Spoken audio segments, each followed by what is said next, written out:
ምህረት አለማድረግ በሽተኛ ያረጋል። ምህረት አለማድረግ ሞትን ያፋጥናል። ምህረት አለማድረግ ማህፀንን ይዘጋል።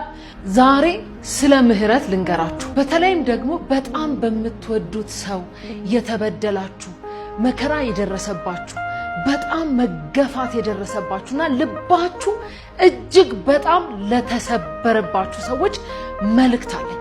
የእግዚአብሔር ቃል ሲናገር ጴጥሮስ አንድ ጊዜ ኢየሱስን መጣና ወንድሜ ቢበድለኝ ስንት ጊዜ ምህረት ላድርግለት? በዛን ሰዓት ጴጥሮስ ይመስለኛል በሆነ ሰው ተደጋጋሚ አይነት በደል እንደደረሰበት እኔ አስባለሁ። ለዛ ነው ወንድሜ አጠገቤ ያለ ሰው የወደድኩት ሰው ቢበድለኝ ቢያሳዝነኝ ስንት ጊዜ ምህረት ላድርግለት አለ።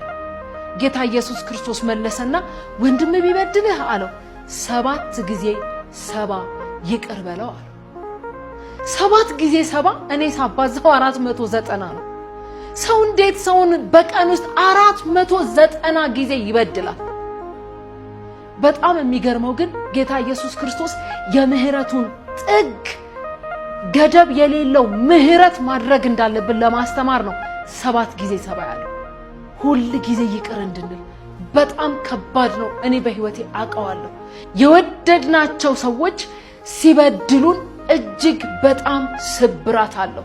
በምትወዱት ሰው ባመናችሁት ሰው ልጅነታችሁንና እድሜያችሁን በሰጣችሁት ሰው የተበደላችሁ በተለይም ደግሞ እናቶች፣ እህቶች፣ ወንድሞች መላው